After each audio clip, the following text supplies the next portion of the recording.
اللہ کی نعمتوں پہ غور و فکر کرنا. ٹھیک ہے ٹھیک ہے, these all are the different aspects ہیں شکر کے. ٹھیک ہے, مگر اچھا چلیں یہ بتائیں کہ شکر کہاں پہ پایا جاتا ہے؟ مین جو اس کی اصل جگہ ہے وہ کہاں ہوتی ہے؟ ہارٹ, دل میں. اللہم بارک, بالکل ٹھیک ہے, دل میں ہوتا ہے. چلیں میں آپ کے ساتھ انشاءاللہ ایک کوٹ شیئر کرتی ہوں امام ابن قیم کا. انہوں نے شکر کو نا بہت اچھے طریقے سے ڈیفائن کیا ہے کہ واقعی میں ہمیں پتہ چلتا ہے کہ شکر ایکچولی کہتے کسے ہیں. ابن قیم رحم اللہ کہتے ہیں کہ شکر کی اصل نعمت دینے والے کی نعمت کا عاجزی, انکساری اور محبت سے اعتراف ہے. تو جو شخص نعمت کو نہیں پہچانتا تو وہ اس سے جاہل ہے, اور یعنی اس کو پتہ ہی نہیں ہے کہ وہ اس کے پاس کوئی نعمت ہے, تو وہ اس کا شکر بھی ادا نہیں کر سکتا.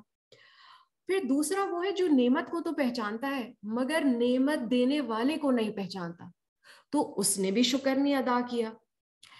اب اور تیسرا وہ ہے کہ جو نعمت اور نعمت دینے والے کو تو سمجھتا ہے, جانتا ہے, مگر اس نعمت کا انکار کرتا ہے, تو وہ بھی ایکچولی ناشکری کرتا ہے.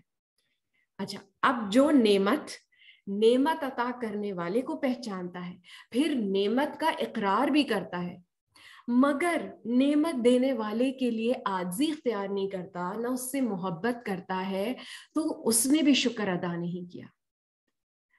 تو جس نے نعمت اور نعمت دینے والے کو پہچان لیا اور اس نعمت کا اقرار کیا اور نعمت دینے والے کے لیے عاجزی اختیار کی, اس سے محبت کی, اس سے راضی ہو گیا, تو دراصل اس نے شکر ادا کیا. کتنی خوبصورت بات ہے نا کہ ہم اس قرآن جیسی نعمت کو جو اللہ سبحانہ تعالیٰ نے ہمیں دی ہے, پھر یہ علم کی مجلس جو اللہ سبحانہ تعالیٰ نے ہمیں دی ہے, ہم اس نعمت کو بھی جانیں. ہم جس نے نعمت دی یعنی اللہ سبحانہ تعالیٰ کو جانیں, اس کے بعد پھر ہم اس کا اعتراف بھی کریں, پھر وہ ہمارے اعضاء سے ظاہر بھی ہو, تو یہ دراصل شکر ہے. اچھا یہ بتائیں کیسی لگی؟ اچھا چلیں یہ بتائیں آپ کو یہ ڈیفینیشن کیسی لگی؟ کیا سمجھ میں آیا آپ کو اس ڈیفینیشن سے, اتنی تفصیل سے؟ خوبصورت ہے نا, سبحان اللہ. اچھا یہ بتائیں کہ شکر کرنے کا بیسٹ طریقہ کیا ہے؟ کون سی؟ اللہ مبارک سسٹر اسما, ماشاء اللہ, بالکل نماز. بالکل سجدہ نماز کا ہی ایک رکن ہے. تو بالکل سسٹر سبیہ کہ نماز میں ہمارے تمام جو باڈی پارٹس ہیں وہ ایکچولی اظہار کرتے ہیں. اچھا اب یہ بتائیں کہ نماز کی روح کیا ہے؟ ہم تدبر سے پہلے ایک منی تدبر کر رہے ہیں. ایکچولی نماز کی روح کیا ہے؟ نماز کیسے خوبصورت ہوتی ہے؟ چلیے یہ بتا دیں. خشوع سے. اللہم بارک, اللہم بارک. اب ہم نے تھوڑی دیر کے لیے پاز لینا ہے اور ہم نے یہ سوچنا ہے کہ کیا ہماری نماز میں خشوع ہوتا ہے؟ کیا ہم نماز میں اٹینٹیو ہوتے ہیں؟ اچھا اب خشوع کو جاننے کے لیے تھوڑا سا ہم خشوع پہ غور و فکر کرتے ہیں کہ خشوع کیسے کہتے ہیں. آپ میں سے کسی کو پتا ہے خشوع کیسے کہتے ہیں؟ دھیان, ٹھیک ہے, اللہم مبارک. اور تیاری کرنا, ٹھیک ہے, کمپلیٹلی انوالوڈ, اللہم مبارک سسٹر شیلا, بیوٹیفل. تابعداری سسٹر اسما, ٹھیک ہے ٹھیک ہے, الحمدللہ الحمدللہ. اللہ کا خوف, سکون, ٹھیک ہے. انٹرنل سول خوش ہو, فوکس, اللہم بارک. ماشاءاللہ آپ سب کے جواب بالکل ٹھیک ہے, ماشاءاللہ. تو خشوع کے معنی دراصل یہ ہے کہ سکون اور اطمینان اور وقار اور تواضع کے ساتھ نماز ادا کی جائے. یعنی خشوع اندر کی وہ کیفیت ہے کہ دل عاجزی اور انکساری کے احساس کے سامنے اللہ کے سامنے کھڑا ہو، بالکل دل میں اللہ کی محبت ہو. تو یعنی اور اچھا یہ بتائیں کہ خشوع کہاں پہ ہوتا ہے، اس کی جگہ کہاں ہے؟ دل میں. اللہ مبارک. تو خشوع بھی دل میں ہوتا ہے اور اس کا اثر ہمارے اعضاء پہ ظاہر ہوتا ہے. ٹھیک. اب اگر ہمارا دل خواہشات سے یا فکرات سے یا سوچوں سے بھرا ہوا ہے تو کیا ہم فوکس ہو کے نماز پڑھ سکتے ہیں؟ نہیں پڑھ سکتے. اور یہ فوکس ہونا اتنا ضروری ہے کہ آپ دیکھیں کہ نماز کی جو اصل ہے وہ بیس ہی خشوع پہ کرتی ہے نا. یعنی خشوع جو ہے وہ شریعت نے اس کا حکم دیا ہے. اور ہمیں کیسے پتہ چلتا ہے کہ آپ دیکھیں سورہ مومنون کی آیت نمبر 2 ہے نا کہ الذین هم فی صلاتہم خاشعون. مومنین کی جو نماز ہے وہ اپنی نماز میں خشوع اختیار کرتے ہیں. اور ایک بہت ہی خوبصورت حدیث ہے جو میں آپ کے ساتھ انشاءاللہ شیئر کروں گی کہ حضرت ابو ذر رضی اللہ عنہ نے بیان کیا کہ رسول اللہ صلی اللہ علیہ وسلم نے فرمایا کہ بندہ جب نماز میں ہوتا ہے تو اللہ عز و جل اس کی طرف برابر متوجہ رہتا ہے جب تک کہ وہ ادھر ادھر نہ دیکھے. جب وہ ادھر ادھر دیکھنے لگ جائے تو اللہ بھی اس سے منہ موڑ لیتا ہے. سبحان اللہ. اور یہ سنن نبی داؤد کی یہ حدیث ہے. اور یہاں پہ ادھر ادھر دیکھنے سے کیا مراد ہے کہ ہم فوکس لوز کر جائیں. بالکل بالکل ہم اپنی دنیاوی زندگی سے فوکس ہٹا کے نماز کے لیے فوکس ہو جائیں، نماز میں انوالو ہو جائیں. اب آپ دیکھیں کہ ہمارا جو رمضان ہے وہ دو عبادتوں پہ کرتا ہے. رائٹ. کون سی 2 عبادتیں ہیں جو ہم مستقل کریں اور ہم انہیں اچھا کرنے کی کوشش کرتے ہیں، زیادہ کرتے ہیں؟ روزہ تو ہے، روزے میں قرآن اور نماز. اللہ مبارک. بالکل. آپ دیکھیں روزے میں ہم نماز اور قرآن کرتے ہیں اور نماز کے اندر بھی قرآن کرتے ہیں. رائٹ. تو ہماری نماز کا بہتر ہونا کتنا زیادہ ضروری ہے. رائٹ. اچھا اب ہم تھوڑی سی پریکٹیکل ٹپس پہ بات کر لیتے ہیں کہ ہم خشوع کو کیسے بڑھا سکتے ہیں. میں چاہتی ہوں کہ آپ اپنے پوائنٹس لکھیں اور انشاءاللہ جو میں نے پوائنٹس لکھے ہیں وہ میں آپ کے ساتھ شیئر کروں. اور اس پہ ایک بک بھی ہے 33 ways of developing خشوع. یہ ایک عربک آتھر ہے تو انشاءاللہ اس میں بھی بڑے اچھے پریکٹیکل ٹپس دیے ہیں. تو میں نے انہی کی بک میں سے یہ تھوڑے سے آپ کے ساتھ میں شیئر کروں گی انشاءاللہ. بالکل. سسٹر سعدیہ نے لکھا ہے by thinking about the meaning, ذکر سے، قرآن سے، اللہ is watching. Allah Mubarak. Beautiful.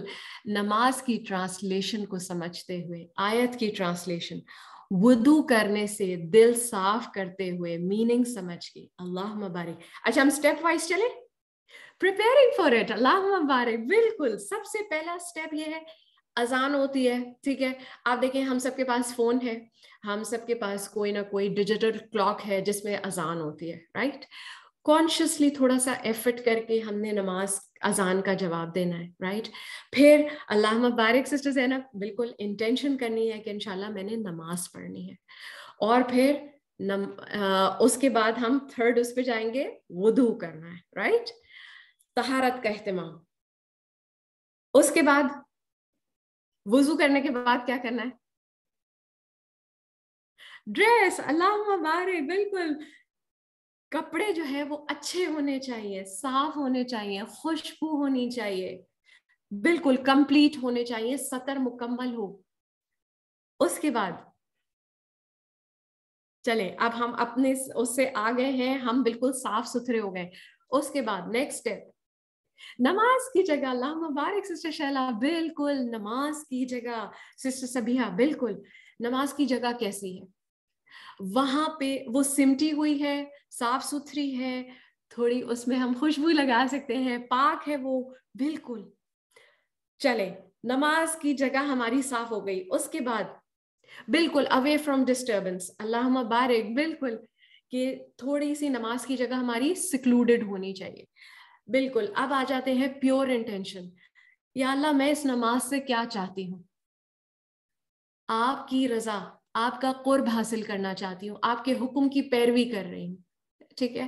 بالکل. آپ سے گناہوں کی معافی چاہتی ہوں. اللہم بارک. بالکل. اور پھر ایک چیز کا اور ہم نے خیال کرنا ہے کہ نماز کو اول وقت پہ پڑھنا ہے. ٹھیک ہے نا انشاءاللہ.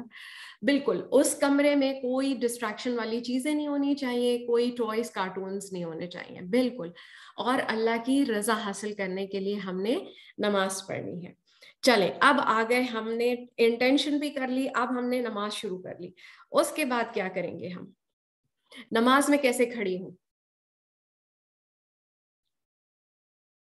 کیسے کھڑا ہونا چاہیے نماز میں؟ اسٹل. اللہم بارک. بالکل.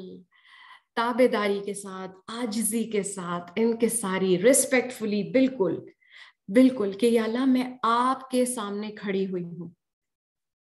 رب کائنات، ہم جب رب العالمین کی بات کرتے ہیں تو اس بادشاہ کے پاس سامنے میں کھڑی ہوئی ہوں.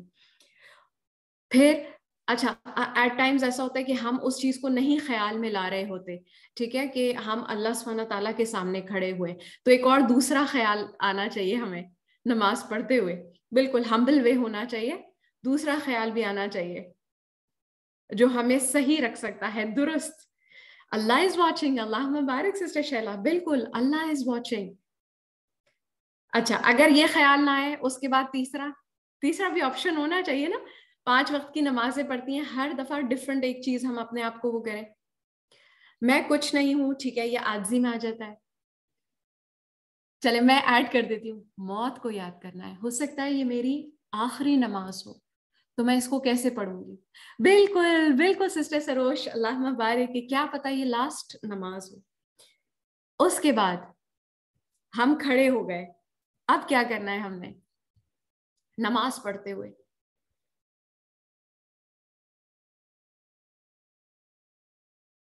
نماز پڑھتے ہوئے تسبیح کرنی ہے. وہ تو ہم کر رہے ہیں، ہم دعائیں بھی پڑھ رہے ہیں، ریسیٹیشن بھی کر رہے ہیں، مگر ان سب کو کرتے ہوئے کیا کرنا چاہیے؟ اب کس چیز کی ضرورت ہے مجھے پڑھتے ہوئے؟ میں دعائیں پڑھ رہی ہوں. فوکس. اللہم مبارک سسٹر سروش. بالکل فوکس کرنے کی ضرورت ہے. رائٹ. اور کس چیز پہ میں فوکس کروں گی؟ غور و فکر سے. رائٹ. اس کے معانی پر کہ نماز میں اگر سبحان اللہ پڑھ رہی ہوں تو سبحان اللہ کے مطلب کیا ہے. رائٹ. الحمدللہ کہہ رہی ہوں تو الحمدللہ کا مطلب کیا ہے. قرآن کی کوئی سورت پڑھ رہی ہوں تو اس کا مطلب کیا ہے. اچھا آپ دیکھیں کہ قرآن کی دعائیں اور صورتیں ہمیں یوزولی ہم بار بار وہی چیزیں ریپیٹ کرتے رہتے ہیں. رائٹ. تو اس سے کیا ہوتا ہے کہ ایٹ ٹائمز کیا ہوتا ہے، ایٹ ٹائمز بالکل میننگ معلوم ہونے چاہیے. Learn more new sources. Allah مبارک. اور بالکل مناٹنی آ جاتی ہے ہماری نماز میں. ہم پھر آٹو پہ چلے جاتے ہیں، آٹو پائلٹ ہوتا ہے نا، اس پہ چلے جاتے ہیں. اب ہم نماز ہم نے اسٹارٹ کی، ہمیں پتہ ہے ہم نے بس سبحان ربی العظیم پڑھنی ہے، سبحان ربی الاعلیٰ پڑھنی ہے. جو ہم بچپن سے پڑھتے آ رہے ہیں دعائیں ہم وہی پڑھتے جاتے ہیں، یا ہم بچپن سے جو صورتیں پڑھتے آ رہے ہیں ہم وہی پڑھتے جاتے ہیں. تو یہ رمضان از دا بیسٹ اپرچونٹی کہ ہم نے اس میں تھوڑا سا حصہ، تھوڑا سا ٹائم کا کچھ پورشن جو ہے نا وہ حفظ میں لگانا ہے. ٹھیک ہے انشاءاللہ. کوئی ایک نئی سورہ اس کو یاد کرنا ہے، اس کو اپنی نمازوں میں شامل کرنا ہے، اور اس سے بلیو می ہم اپنی نمازوں کی کوالٹی دیکھیں گے کہ وہ کتنی بہتر ہوتی ہے. اسی طرح آپ دیکھیں لیلۃ القدر آ رہی ہے، ہماری تہجد بڑھ جائے گی، ہمارے نفل بڑھ جائیں گے. رائٹ. تو اس میں ہم نے اس سے پہلے تیاری کرنی ہے کہ ہم نے نماز کی دعائیں بھی ہم نے کچھ یاد کرنی ہے انشاءاللہ تعالیٰ. ٹھیک ہے. رکوع کی دعائیں ہیں، سجدے کی دعائیں ہیں، اور سبحان اللہ ہمارے لیے استاذہ نے اتنی آسانی کی ہوئی ہے کہ ہمارے پاس ان دعاؤں کی جو PDF ہیں وہ موجود ہے. تو انشاءاللہ تعالیٰ آپ کے ساتھ گروپ میں ہم وہ شیئر کر دیں گے انشاءاللہ. ٹھیک ہے.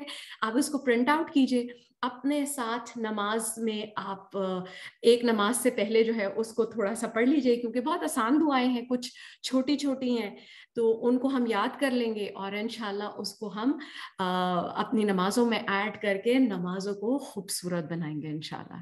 ٹھیک ہے، چلیں الحمدللہ یہ ہم نے نیت کرنی ہے. بالکل انشاءاللہ سسٹر سبیحہ، انشاءاللہ آپ کے ساتھ ہم ضرور گروپ میں شیئر کریں گے انشاءاللہ.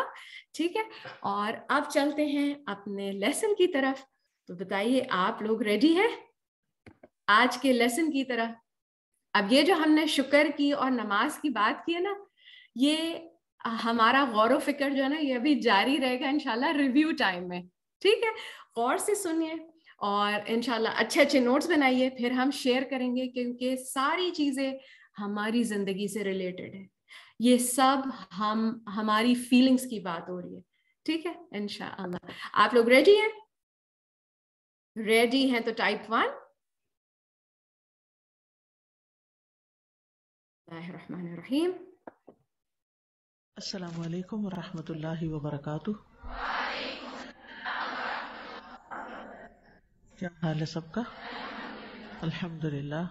سنتوں کا کیا حال ہے؟ ادا ہو رہی؟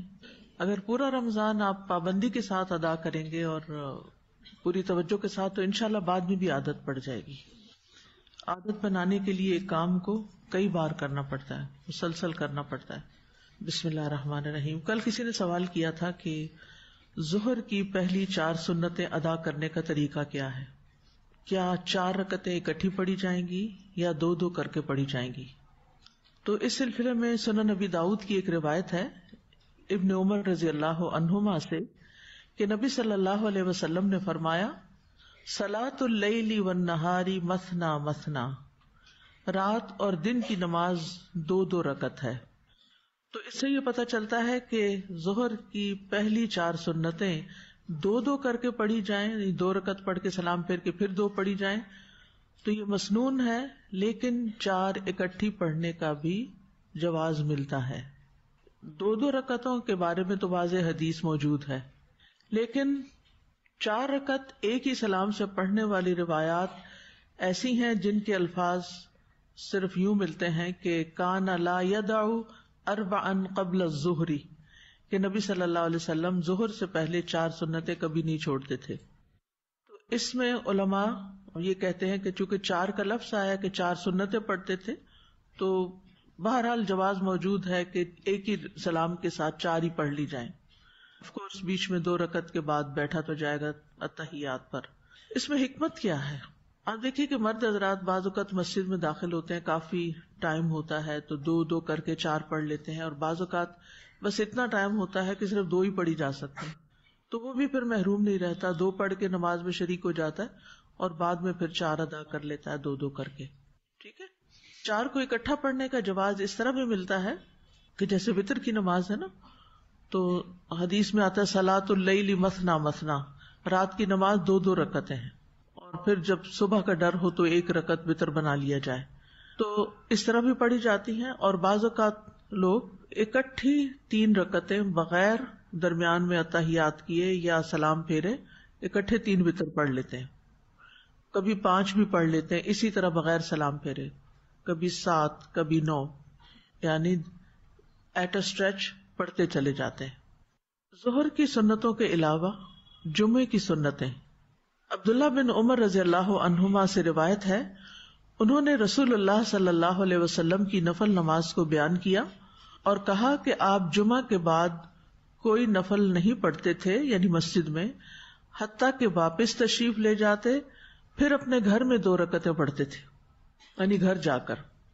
لیکن ایک اور روایت جو صحیح مسلم کی ہے، اس میں حضرت ابو ہریرہ کی روایت ہے، انہوں نے کہا کہ رسول اللہ صلی اللہ علیہ وسلم نے فرمایا، جب تم میں سے کوئی جمعہ پڑھ چکے تو اس کے بعد 4 رکعتیں پڑھے، یعنی 2 کر کے، نماز جمعہ پڑھ کے پھر 2 رکعت پھر 2 رکعت. اب آپ دیکھیے کہ یہاں ایک نبی صلی اللہ علیہ وسلم کا فعل ہے اور ایک آپ کا قول ہے. جب آپ کا فعل اور قول 2 الگ الگ چیزیں ہوں تو اس میں جو قول ہوتا ہے وہ ہمارے لیے ہوتا ہے، یعنی حکم ہوتا ہے آپ کا، اور امت کو وہ کرنا ہوتا ہے. جیسے وتر کے بعد کوئی نماز نہیں، لیکن یہ پتہ چلتا ہے کہ آپ صلی اللہ علیہ وسلم 2 رکعت بیٹھ کے پڑھا کرتے تھے. تو علماء پھر اس میں کیسے تطبیق کرتے ہیں کہ وہ عمل آپ کے لیے خاص ہے. کچھ اعمال آپ کے لیے خاص ہوتے تھے، لیکن امت کو کیا کرنا چاہیے؟ جو انہیں کرنے کا حکم ملا ہے کہ ایسے کرو. اب یہاں ایک سوال پیدا ہوتا ہے کہ کیا جمعہ سے پہلے بھی کوئی سنتیں ہیں؟ یعنی 4 سنتیں ہم ادا کریں گے جیسے ظہر کی نماز سے پہلے 4 سنتیں پڑھتے ہیں؟ تو ایسا کچھ نہیں ہے. جمعے کی نماز میں صرف تحیت المسجد ہے، یعنی جب آپ مسجد میں داخل ہوں تو آپ 2 رکعت پڑھ لیں، ٹھیک ہے.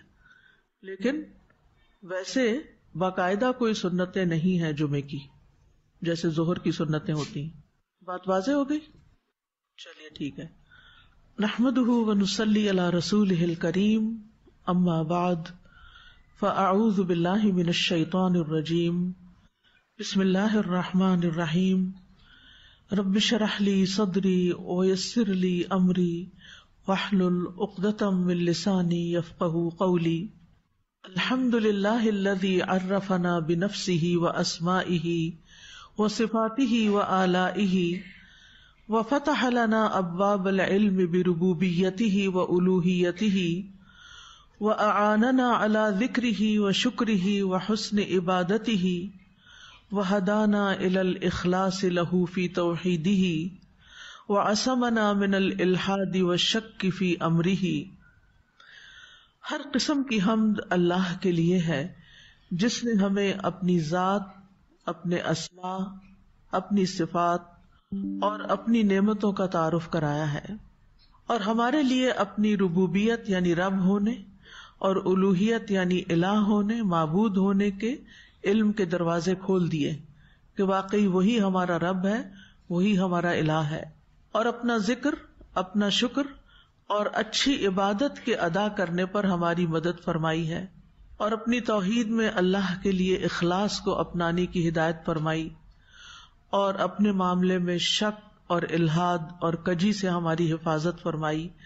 ان تمام باتوں پر ہم اللہ سبحانہ تعالیٰ کا شکر ادا کرتے ہیں. حقیقت یہ ہے کہ دنیا میں جتنی بھی نعمتیں پائی جاتی ہیں، ان نعمتوں میں سب سے بڑی نعمت یہی ہے کہ انسان اپنے رب کو صحیح معنوں میں پہچانتا ہو، بالحق، حق کے ساتھ، اوتھینٹک طریقے سے، اوتھینٹک سورسز کے ذریعے، قرآن و سنت کے ذریعے، کائنات کی نشانیوں کے ذریعے، تاکہ ہم رب کے بارے میں کوئی ایسا عقیدہ نہ رکھیں، ایسی سوچ نہ رکھیں کہ جو حقیقت کے موافق نہ ہو.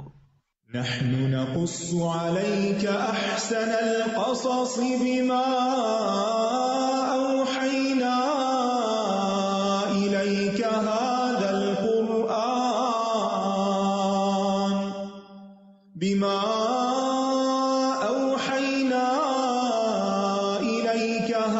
القرآن وإن كنت من قبله لمن الغافلين.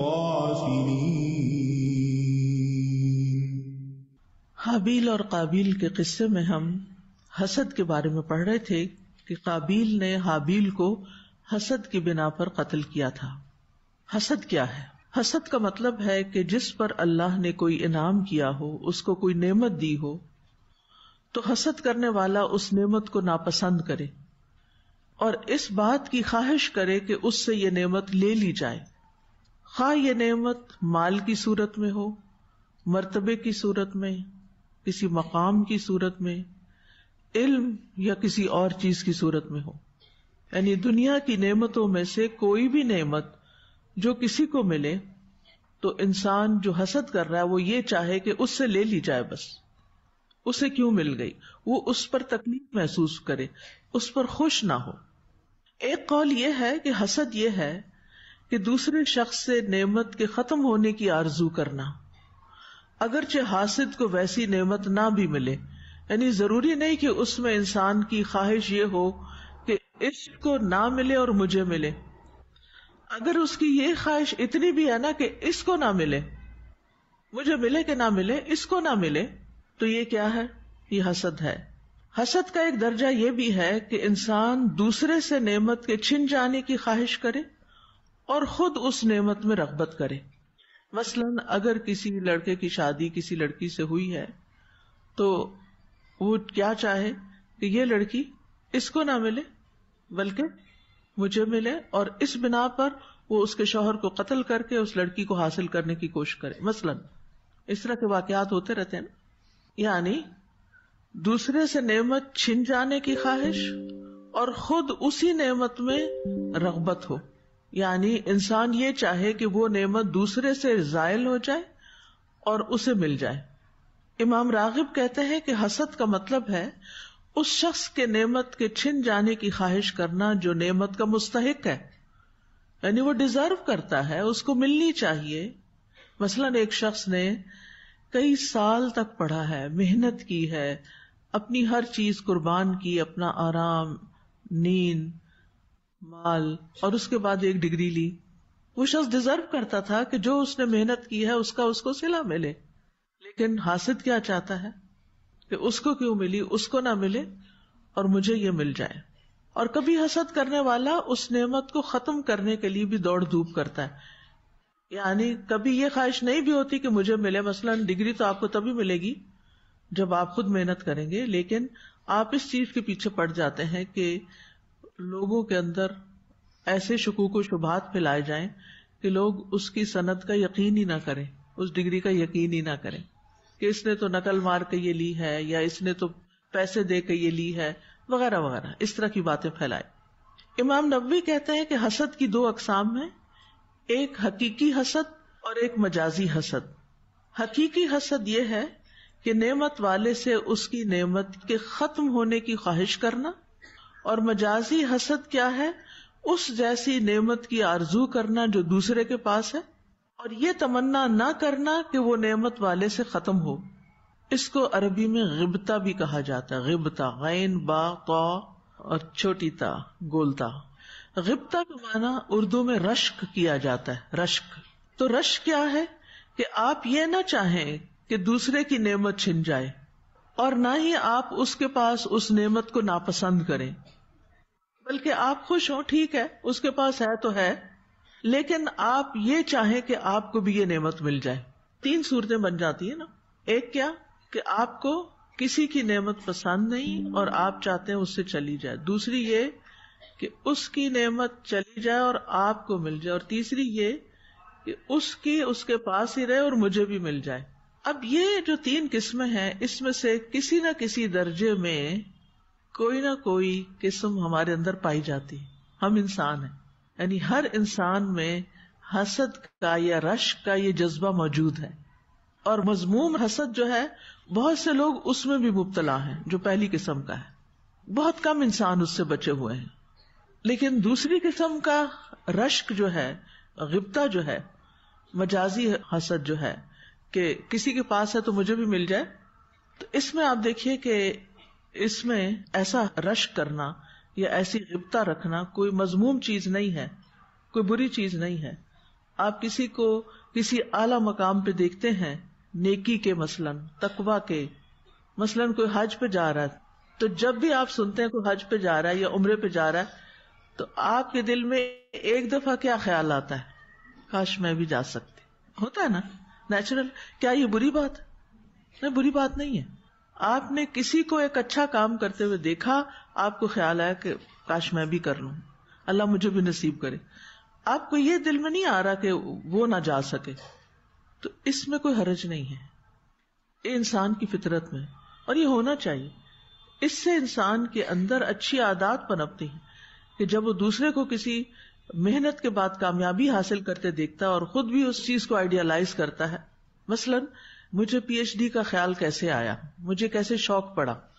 میرے ایک کزن تھے مجھ سے بڑے، تو وہ پی ایچ ڈی کر رہے تھے، تو گھر میں کچھ نہ کچھ باتیں ہوتی رہتی تھی، تو مجھے ان کو دیکھ کے رشک آیا. تو میں نے سوچا کہ مجھے بھی کرنی چاہیے، اور پھر اس نہج پہ میں نے سوچنا شروع کیا.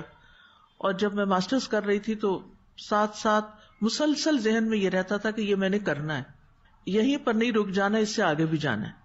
تو اس طرح کا جو رشک ہوتا ہے، کسی کو کوئی اچھا کام کرتے ہوئے دیکھ کر انسان اپنی زندگی کی پلاننگ اکارڈنگلی کرنا شروع کر دے، اس سے کوئی برائی نہیں. حضرت عائشہ کے بارے میں آتا ہے، وہ کہتی ہیں میں نے کسی پہ اتنا رشک نہیں کیا جتنا خدیجہ رضی اللہ عنہا پہ کیا، حالانکہ مجھ سے تو آپ نے نکاح اس وقت کیا جب وہ انتقال کر چکی تھی، وہ تو آلریڈی دنیا سے جا چکی تھی، لیکن وہ کس بات پہ رشک کرتی تھی؟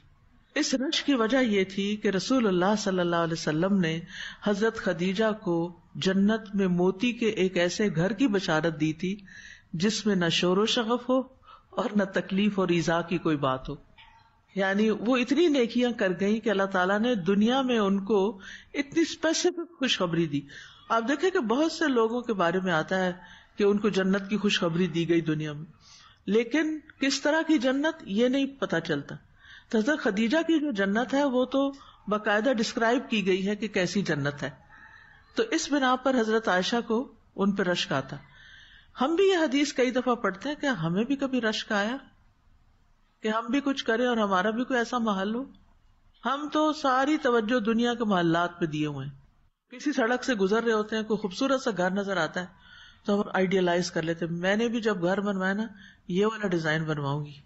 ایسا ہی ہے نا، ہم وہ سب سے چھوٹے والے جو 2 کٹھے ڈاٹس ہیں نا ان کے بیچ میں جو رہ رہے ہیں نا، بس ہم صرف اس کے بارے میں سوچتے ہیں، اس سے آگے نہیں سوچتے کہ وہ جو ہمیشہ کی زندگی ہے اس میں ایسا گھر مل جائے.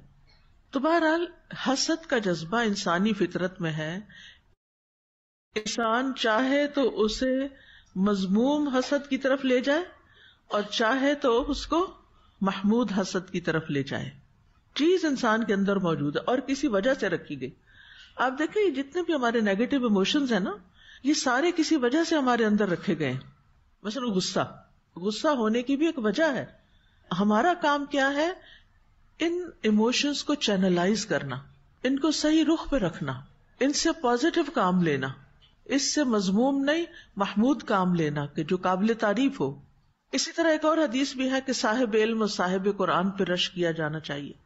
عبداللہ بن عمر رضی اللہ عنہ کہتے ہیں میں نے رسول اللہ صلی اللہ علیہ وسلم کو یہ فرماتے ہوئے سنا، حسد یعنی رشک تو صرف 2 آدمیوں پہ کیا جا سکتا ہے.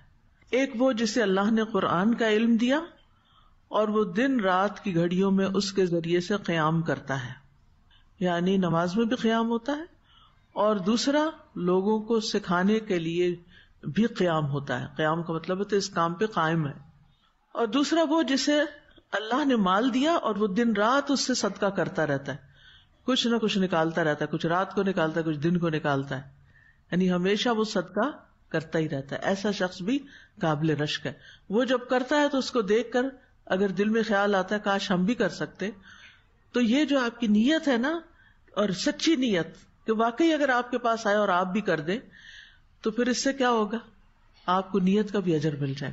یہ اتنا محمود رشک ہے کہ یہ ایک اچھی پازیٹو نیت بن جاتی ہے جو انسان کے لیے باعث اجر ہے. کیونکہ وہ حدیث میں آتا ہے نا کہ جب ایک انسان اچھی نیت کرتا ہے اور وہ کام کر نہیں پاتا تو بھی اس کو اس کا اجر مل جاتا ہے. لیکن جس حسد کی مذمت کی جاتی ہے وہ کون سا حسد ہے؟ وہ حسد ہے جس میں انسان کسی کی نعمت پر غصہ کرتا ہے، جلتا ہے، کڑتا ہے. یہ وہ حسد ہے جو ابلیس نے کیا، جس نے اس حسد کی بنا پر اللہ کی آسمانوں میں سب سے پہلے نافرمانی کی. یہی وہ حسد ہے جس کے ساتھ زمین پر اللہ کی نافرمانی کی گئی. کس نے کی؟ قابیل نے کی. ابلیس نے آدم علیہ السلام سے حسد کرتے ہوئے ان کو سجدہ نہ کیا جبکہ اللہ نے سجدے کا حکم دیا تھا، اور قابیل نے اپنے بھائی قابیل سے حسد کیا کہ اللہ نے اس کی قربانی قبول کر لی، چنانچہ اس نے اس کو قتل کر دیا. تو دونوں میں آپ دیکھیے کہ پیچھے کیا ہے؟ اللہ کا فیصلہ، اللہ کا حکم. ابلیس کو اللہ نے حکم دیا تھا کہ سجدہ کرے، اس نے اللہ کے حکم کا انکار کیا. قابیل کو یہ سمجھ نہیں آئی کہ یہ تقسیم اللہ کی ہے، یہ قبولیت اللہ کی طرف سے ہوئی ہے، میرے بھائی کا اس میں کوئی ہاتھ نہیں ہے، کہ وہ نہیں کچھ کر رہا.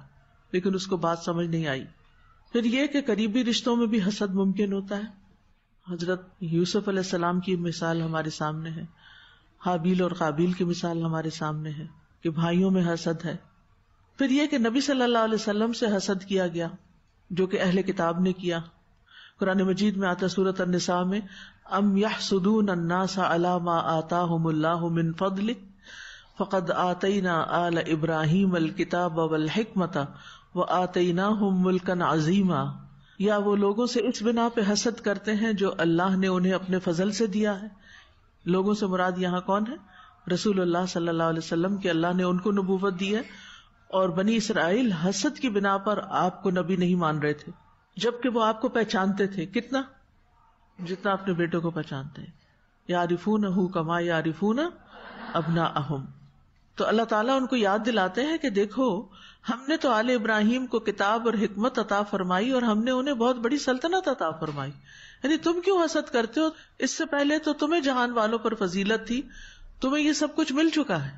اب اس بنا پہ کہ یہ نعمت کسی اور کی طرف منتقل ہو گئی ہے اور تم حسد کی بنا پر ایمان نہیں لا رہے.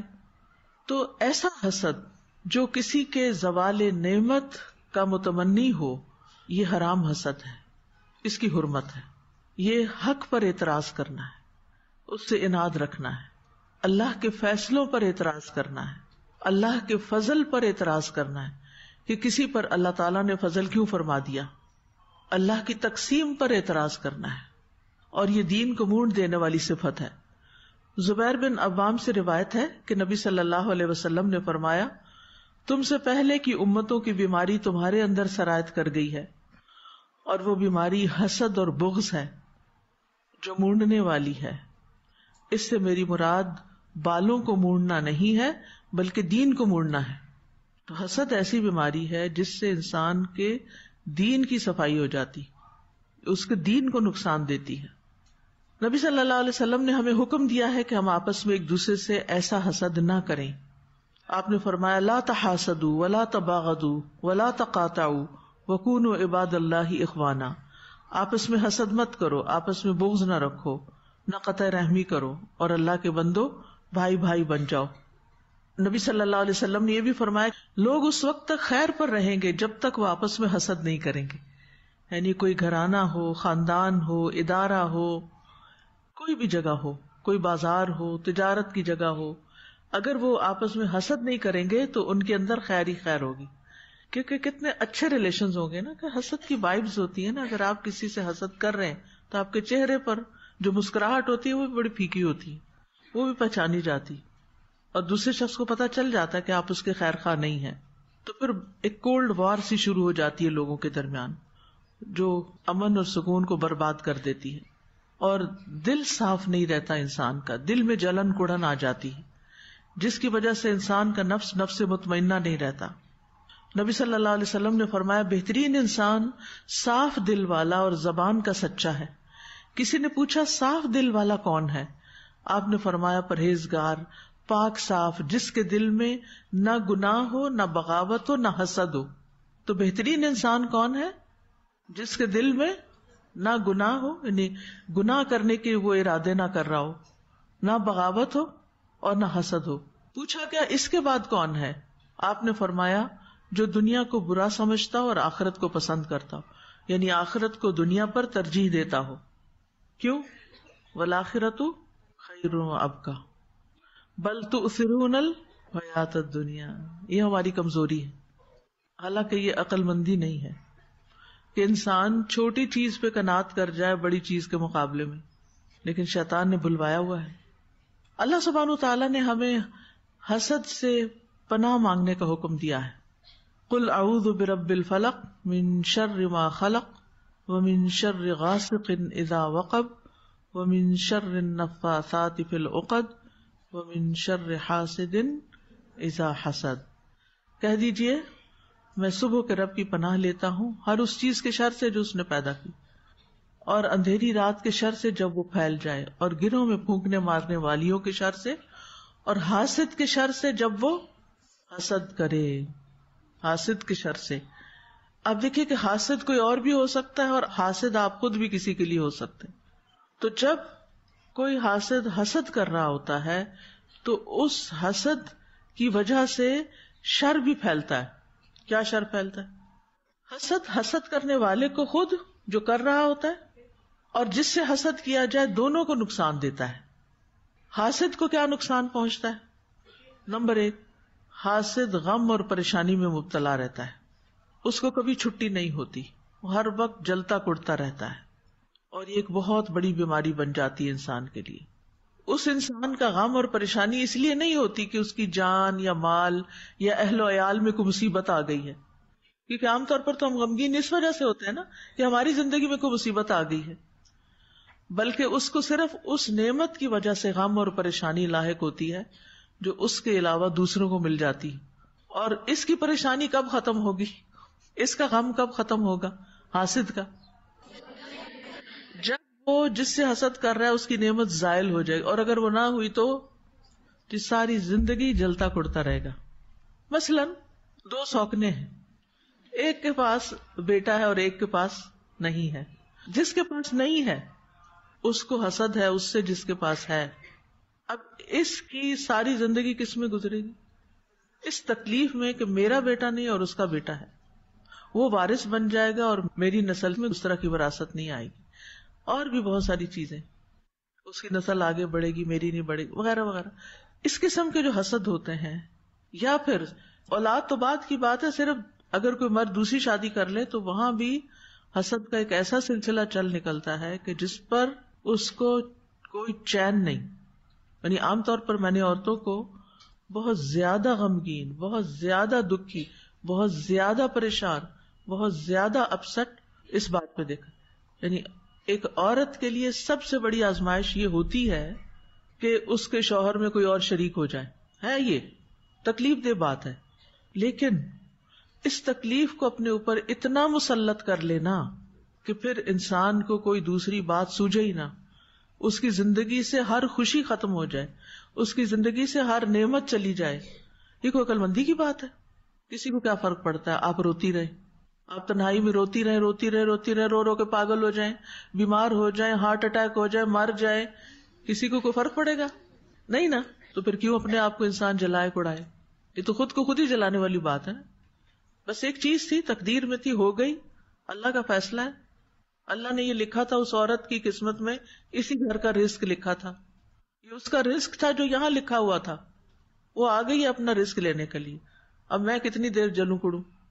کیا رونے سے وہ شادی ختم ہو جائے گی؟ کیا غیبت اور الزام تراشی اور ان ساری چیزوں سے مسئلہ حل ہو جائے گا؟ آپ دن رات رو رہے ہیں، آپ اپنے بچوں کے سامنے کمزور پڑے ہوئے ہیں، آپ کسی کام کاج کے نہیں رہے، آپ کے دوست احباب آپ سے تنگ آ چکے ہیں کیونکہ آپ ہر وقت ان کو اپنا ایک ہی دکھ سنا رہے ہیں. کچھ حاصل؟ رزق اللہ کی تقسیم ہے، جو آپ کے حصے میں نا کوئی لے ہی نہیں سکتا، کسی کے پاس جا ہی نہیں سکتا. اور اگر اللہ نے آپ کو کم دینا ہے اور دوسرے کو زیادہ دینا ہے، ایسے ہوتا ہے بعض اوقات. اپنی شادی ہوئی، پھر بچے ہو گئے، پھر بیٹا ہو گیا، بیٹا بڑا کام کا نکلا، اس نے بہت بزنس کیا، اب ظاہر ہے اس گھر میں زیادہ خوشحالی ہوگی. یہ کس نے دیا؟ یہ سارا کچھ اللہ نے تقسیم کیا نا، اللہ نے زیادہ دے دیا. اب چین کیسے آئے؟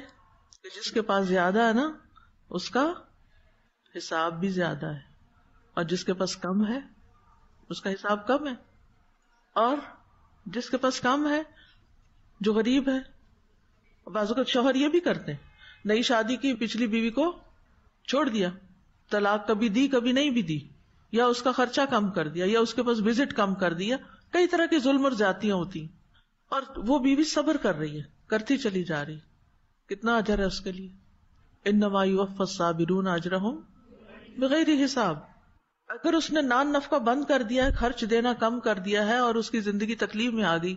غریب لوگ جنت میں کتنا پہلے جائیں گے؟ 500 سال.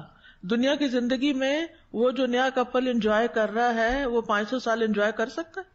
وہ زیادہ سے زیادہ جوانی کا عرصہ کتنا ہوتا ہے کہ کوئی ایک دوسرے کے ساتھ بہت عشق و عاشقی کرے یا بہت رومانس ہو. اول تو شادی کے بعد رومانس ویسے ہی ختم ہو جاتا ہے. جنہوں نے لو میرجز بھی کی ہوتی ہیں اکثر آ کے روتے ہیں کہ شادی سے پہلے تو اتنے وعدے تھے اور اتنی باتیں تھی، اور شادی ہوتی گئی اور منہ موڑ لیا گیا، ساری کشش ختم ہو گئی. کیونکہ ایک مسئلہ یہ بھی تھا نا کہ ساری باتیں شادی سے پہلے ہی کر لی تھی، اور بعد میں کرنے کا تو کچھ رہا ہی نہیں تھا. جو لوگ شادی سے پہلے ایسی دوستیاں نہیں کرتے اور ایسے حرکتیں نہیں کرتے تو ان کے پاس ایک دوسرے کو سنانے کے لیے بہت کچھ ہوتا ہے، اور جب وہ شادی کرتے ہیں تو کافی عرصہ وہ ایک دوسرے کو سناتے سناتے ایک بانڈنگ رہتی ہے. لیکن جنہوں نے سب کچھ یہ پہلے ہی کر لیا ہو ان کے پاس کیا ہے؟ پھر تو بوریت ہے نا. تو بہرحال دنیا کی زندگی میں کوئی چیز ایسی نہیں ہے، اس دنیا میں کوئی چیز ایسی نہیں ہے جس کے پیچھے آپ اتنا روئیں، اتنا اپنے آپ کو گھلائیں. یہ سب اللہ کے فیصلے ہیں. یہ آپ کی آزمائش تھی. ہر ایک کی آزمائش فرق ہوتی ہے.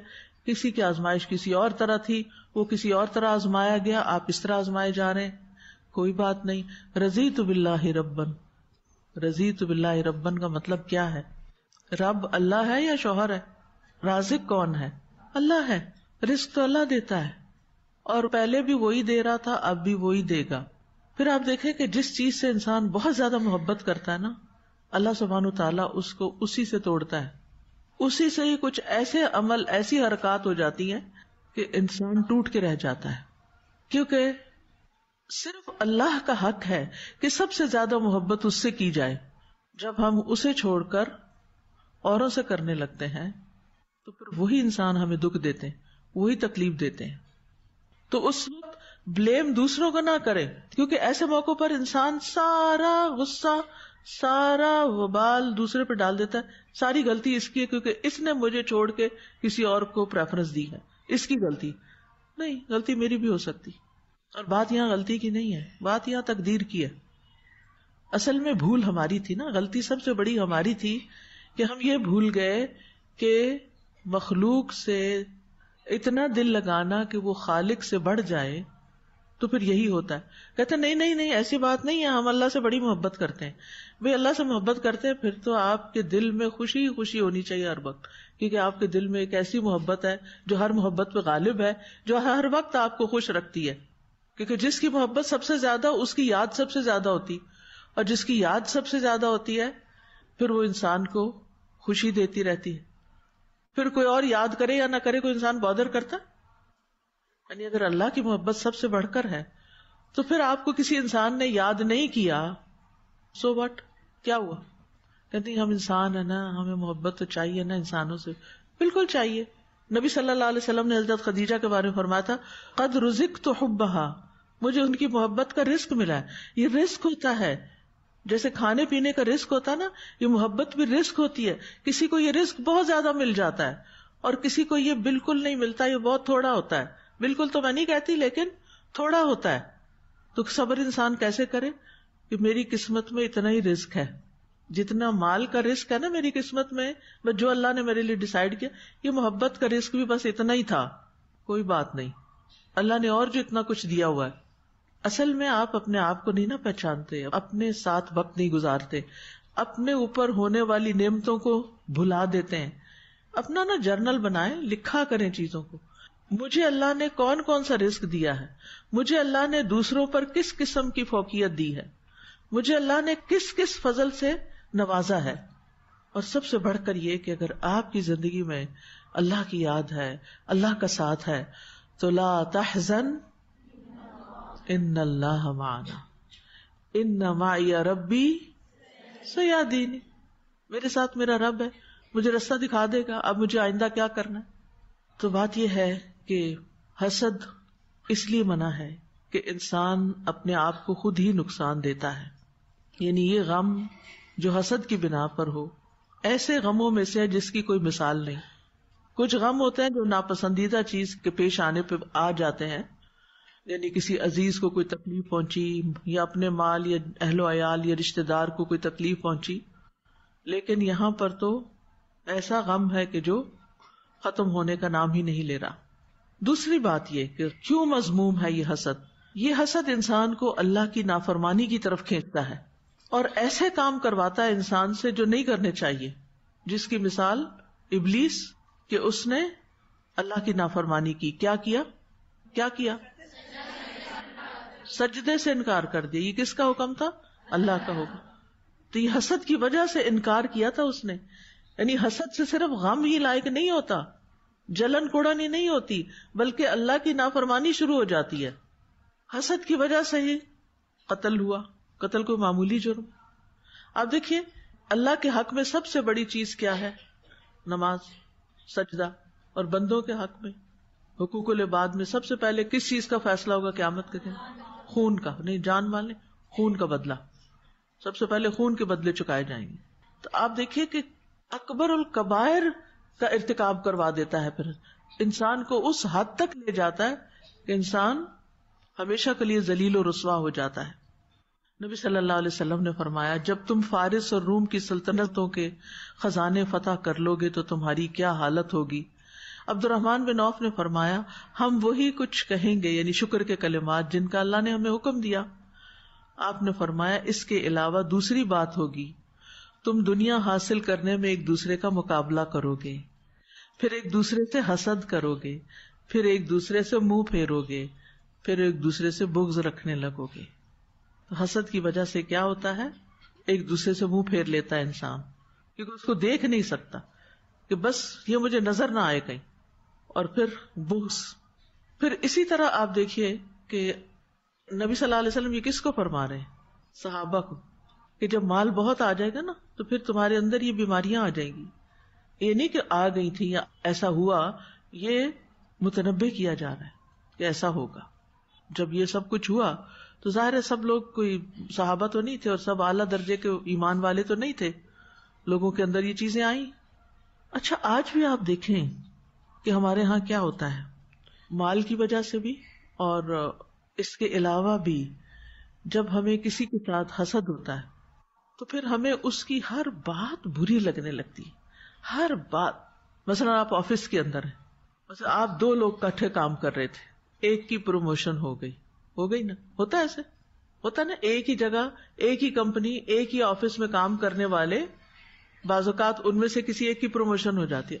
اب وہ پہلے آپ کا کلیگ تھا, اب وہ آپ کا کیا بن گیا, باس بن گیا, ہیڈ بن گیا.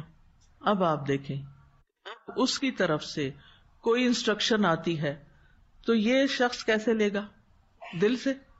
آپ دیکھیں صحابہ کرام کے اندر لیڈرشپ کے رولز کتنے مختلف رہے ہیں. ایک موقع پر حضرت اسامہ کو لیڈر بنا دیا گیا ایک غزوے کا جو بعد میں پھر حضرت ابوبکر کے دور میں گیا. کبھی خالد بن ولید لیڈ کر رہے ہیں, یعنی مختلف لوگ لیڈر بنتے ہیں اور باقی لوگ ان کی سرکردگی میں کام کرتے رہے. کیسے دل تھے ان لوگوں کے اور کیسی ایکسپٹینس. لیکن آج ہم بھی بعضوں کا دینی اداروں میں کام کر رہے ہوتے ہیں اور اپنے سے اوپر والے کی بات ایک نظر نہیں پاتی. یعنی مثلاً اگر ہم زیادہ سالوں سے کام کر رہے ہیں, زیادہ عرصے سے کام کر رہے ہیں اور بعد میں کوئی شخص آ کے ہمیں جوائن کر لیتا ہے جس کا ایکسپیرینس ہمارے ساتھ کا تو نہیں, کسی اور جگہ کا, کسی اور اسکول کا, کالج کا زیادہ ہے, وہ ہمارے اوپر ہیڈ بن جاتا ہے. پھر ہم ہر کوشش یہ کرتے ہیں کہ اس کی باتوں کو غلط ثابت کریں, پیٹھ پیچھے برا بھلا کہتے ہیں. جب سے یہ آئی ہے نا ہر چیز ہی بدل گئی. یہ بہت اسٹرکٹ ہے, ان کو کام کرنا نہیں آتا, ان کو ہمارے ادارے کا پتہ ہی نہیں ہے. اب آپ کو کیا کہوں, یہ کہوں گی تو غیبت ہی شمار ہوگی. ویسے تو میں جو کہہ رہی ہوں سچ ہی کہہ رہی ہوں, ان کی حقیقت یہی ہے. اصل میں یہ فیصلہ ہی غلط ہوا ہے ان کو ذمہ دار بنانے کا. ان کو کام کرنا ہی نہیں آتا اور ہمارے مقابلے میں فلاں ڈپارٹمنٹ یا فلاں جگہ زیادہ بہتر کام ہوتا ہے کیونکہ ان کی ہیڈ بہت اچھی ہے یا ان کا سٹاف بہت اچھا ہے. یا پھر یہ ہوتا ہے کہ اگر آپ کا کسی کے ساتھ ایک کمپٹیشن سا چل رہا ہے نا تو اس کی وہ جو اداروں میں سیاست چلتی ہے یا لیگ پولنگ ہوتی ہے یا اس کو پیچھے کیا جاتا ہے اور خود بھئی آپ نے آگے بڑھنا, تیز چلو, آپ نے ضرور دوسرے کی ٹانگ کھینچ کے اس کو گرا کے پھر آگے بڑھنا ہے. یہ 2 رویے ہوتے ہیں نا. مجھے یاد ہے کہ گلاسکو یونیورسٹی میں جب میں پڑھتی تھی تو ہماری یونیورسٹی ہل پہ تھی اور میری پریگنینسی بھی چل رہی تھی تو مجھے چلنے میں تھوڑی سی دقت ہو جاتی تھی. تو جب میں دیکھتی تھی کہ مجھ سے آگے کچھ اور لوگ نکل رہے ہیں تو میں اپنی اسپیڈ اتنی تیز کر لیتی تھی کہ میں نے ان سے پیچھے نہیں رہنا. ہوتے وہ پتہ نہیں کون تھے, اسٹوڈنٹ ہی تھے, وہ بھی یونیورسٹی جا رہے ہوتے تھے, نہ مجھے ان کا نام پتا, نہ ان کا کام پتا, نہ ان کا کچھ, بس صرف یہ کہ وہ چل رہے ہیں بھلے میرے سے آگے کیوں جائیں. تو میں یہ نہیں کرتی تھی کہ ان کے آگے کوئی چیزیں پھینک کے ان کے رکاوٹ ڈالوں. میں یہ کہتی تھی مجھے اپنی رفتار تیز کر لینی چاہیے. اگر میرے دل میں یہ ہے کہ میں آگے نکلوں تو پھر مجھے آگے ایکسٹرا ایفرٹ لگا کے آگے جانا چاہیے. ہم میں سے اکثریت خصوصاً ہمارے سب کانٹیننٹ میں افسوس کے ساتھ یہ کہنا پڑتا ہے کہ ہم ایکسٹرا محنت نہیں کرتے اور کام نہیں کرتے کہ دوسروں سے آگے بڑھ جائیں, اس کی بجائے دوسروں کی برائیاں شروع کر دیتے, ان کی اکھاڑ پچھاڑ شروع کر دیتے, ان کو گرانا شروع کر دیتے ہیں, یا پھر کسی کی نظروں میں آنے کے لیے, ہیڈز کی یا بڑوں کی نظروں میں آنے کے لیے ان کو متاثر کرنے کے لیے کام شروع کر دیتے ہیں. اور یہاں پھر کیا ہوتا ہے, ہماری نیت خراب ہو جاتی. وہ کام جو اللہ کے لیے کرنا تھا وہ کام جس کے لیے ہمیں ہمیشہ کا ریوارڈ چاہیے تھا وہ ہم اب، یعنی آپ نہ منہ سے کچھ بول رہے ہیں، اندر ہی اندر ایک چیز چل رہی ہے، اس کو پیچھے کرنا ہے اور خود آگے بڑھنا، اور اس انداز میں بات کرنا، اس سٹائل میں بات کرنا کہ نہ کہہ کے بھی دوسرا گرا دیا جائے. تو اس طرح کی حرکتوں سے بھی توبہ کرنی چاہیے تاکہ ہمارے اعمال برباد نہ ہوں. پھر تیسری چیز یہ ہے کہ حاسد جو ہے وہ شریعت کی مخالفت کرتا ہے، ایسے کاموں کا ارتکاب کرنے لگتا ہے جو شریعت میں منع کیے گئے. پھر چوتھی بات یہ کہ اللہ کے فیصلوں پہ ناراض ہوتا ہے کہ اللہ نے کسی کو نعمت کیوں دی. اللہ کی تقسیم پر اللہ تعالی کی مخالفت. امام راضی کہتے ہیں کہ تم دراصل حسد کرتے ہوئے اللہ کے فیصلے سے نفرت کرتے ہو. تم دراصل حسد کرتے ہوئے اللہ کے فیصلے سے نفرت کرتے ہو، اور تم اللہ کی اس تقسیم میں مخالفت کرتے ہو جو اللہ نے اپنے بندوں کے لیے تقسیم کی ہے، اور تم اللہ کے انصاف کی مخالفت کرتے ہو جو اللہ اپنی پوشیدہ اور بلیغ حکمت کے ساتھ عدل و انصاف اپنی مخلوق میں قائم کرتا ہے. کتنی گہری بات ہے یہ. اللہ کی تقسیم کی مخالفت کرتے ہو جو اللہ نے اپنے بندوں کے لیے تقسیم کی ہے. اچھا بعض اوقات ایسا ہوتا ہے نا، ہمارے حصے میں ایک کام آتا ہے، ہم محنت بہت کر رہے ہوتے ہیں مگر اس کا کوئی آؤٹ پٹ نظر نہیں آتا. ٹھیک ہے، ویسے دو لوگ کٹھے گریجویٹ ہوئے، دونوں نے کلاسز بنائی باہر جا کے، ٹھیک ہے، ایک ہی کلاس میں بہت سارے لوگ آ گئے اور دوسرے کی کلاس میں چند لوگ آئے. اب اس بات کی تکلیف شروع ہو گئی کہ دوسرے کی کلاس میں زیادہ لوگ کیوں آ گئے، حالانکہ یہ کس کی تقسیم تھی؟ اللہ کی تقسیم تھی. کیا اللہ تعالیٰ کسی پہ ظلم کرتا ہے کہ آپ کی طرف کم لوگ آ رہے ہیں تو ظلم ہو گیا؟ نہیں، یہ اللہ کا انصاف ہے اور اللہ کی پوشیدہ حکمتیں ہیں کہ اس کی مخلوق میں سے کس کو کتنا کہاں کیا دینا ہے. بعض اوقات حسد ارتداد تک لے جاتا ہے، مرتد ہو جاتے ہیں لوگ. امام قرطبی کہتے ہیں کہ حسد اس لیے قابل مذمت ہے کیونکہ اس میں نعوذ باللہ اللہ سبحانہ تعالیٰ کو بصیرت سے خالی قرار دینا ہے اور یہ سمجھنا کہ اللہ نے ایسے شخص پہ نعمت کی ہے جو اس کا مستحق نہیں. ابن قیم کہتے ہیں کفر کے 4 ارکان ہیں، تکبر، حسد، غضب اور شہوت. پھر اسی طرح یہ نفاق کی علامت بھی ہوتی ہے، یعنی اس طرح انسان کے اندر ایک منافقت کی صفت بھی آ جاتی. بعض اوقات جب آپ کو اپنی ہی دوست کے ساتھ حسد ہوتا ہے تو آپ اوپر سے اس کے ساتھ بہت اچھے ہوتے ہیں جبکہ دل میں آپ اس کے ساتھ خوش نہیں ہوتے.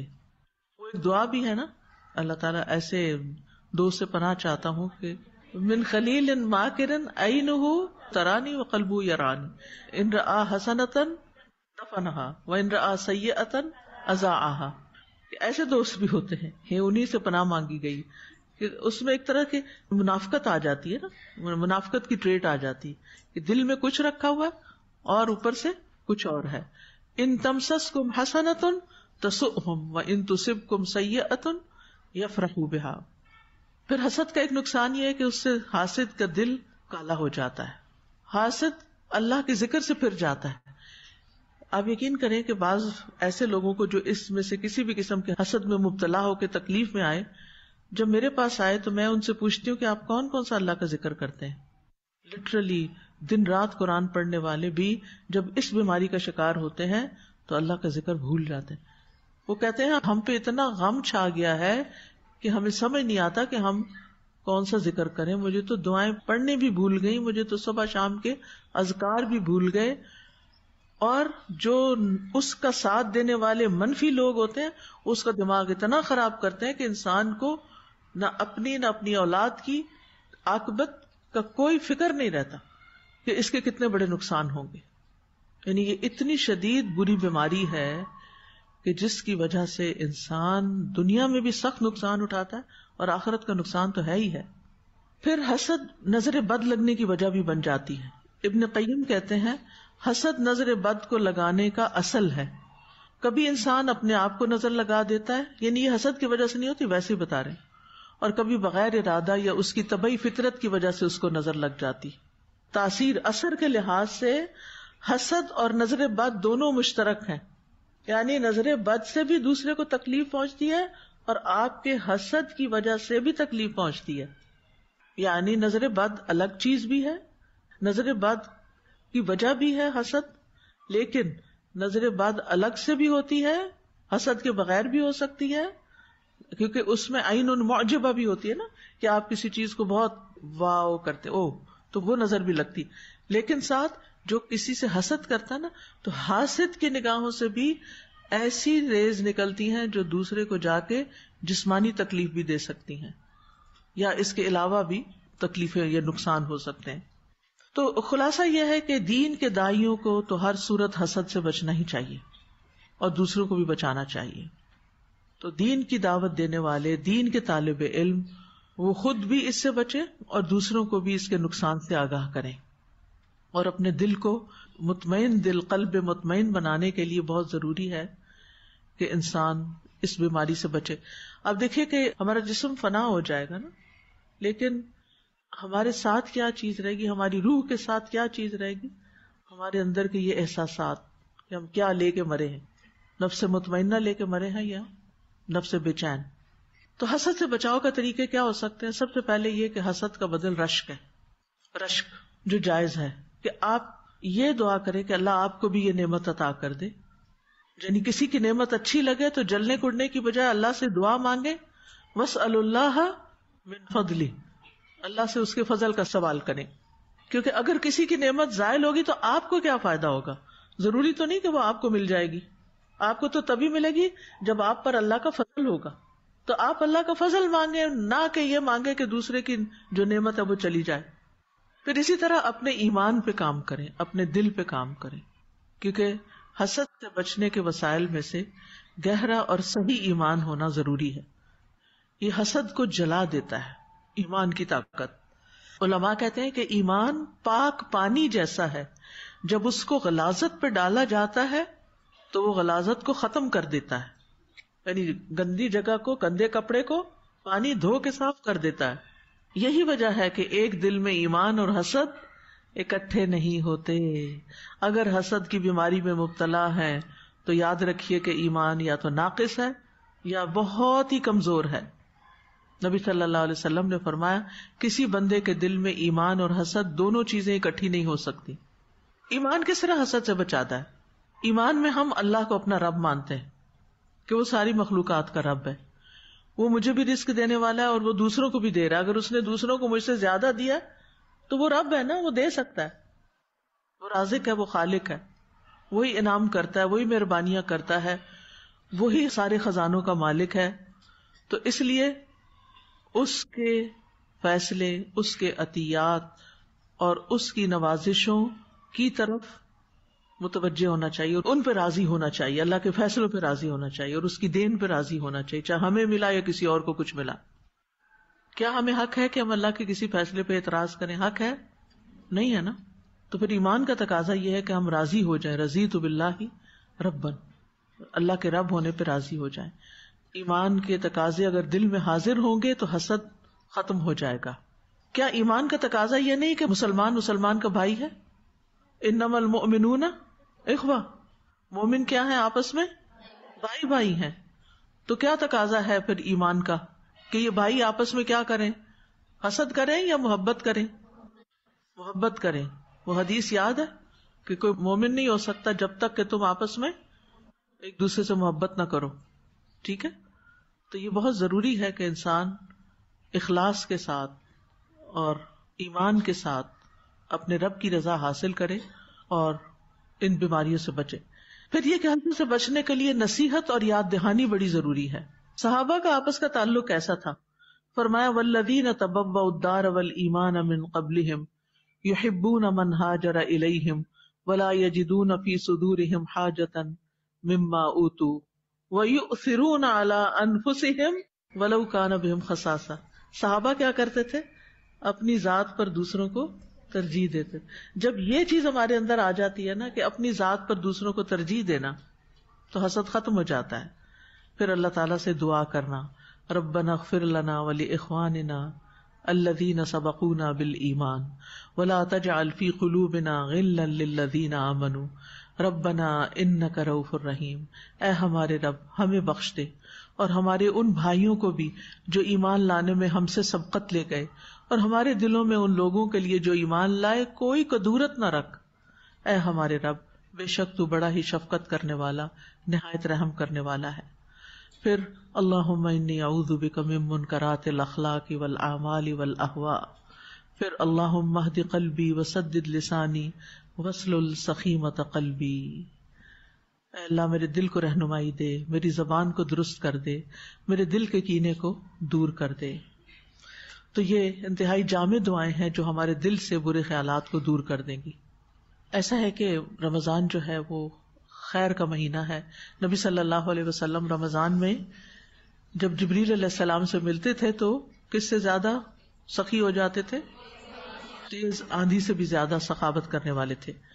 تو جیسا کہ آپ کو معلوم ہے کہ الحمدللہ الہدیٰ 1994 میں وجود میں آیا، اور ابتدا میں یہاں پر قرآن مجید کی تعلیم، تفسیر، تعلیم القرآن ہوتا رہا، پھر تعلیم الحدیث شروع ہوا، پھر تعلیم تجوید شروع ہوا، مختلف کورسز شروع ہوئے، پھر جو لوگ پڑھ کے گئے ان کی شادیاں ہوئیں، پھر ان کے بچے ہوئے، پھر ان کو اپنے بچوں کی پریشانیاں لگ گئیں کہ ان کو دین پہ کیسے رکھیں، پھر شدید ترین مطالبات ہونے لگے کہ اسکول بنایا جائے کہ جس میں ہمارے بچوں کو ابتدا سے ہی بہت سی خرابیوں سے، میوزک اور بہت سے حرام چیزوں سے بچا کے ان کو دین کی تعلیم بھی ساتھ ساتھ دی جائے۔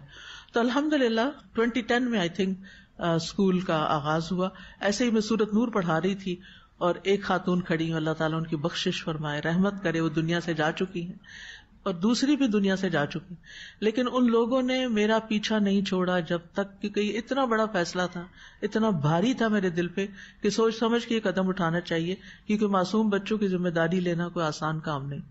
لیکن بہرحال اللہ سے دعائیں کی، مدد مانگی، ٹیسٹ بنیاد پر ایک چھوٹا سا سمر پروگرام کیا اور پھر اس کے بعد اسکول شروع ہوا۔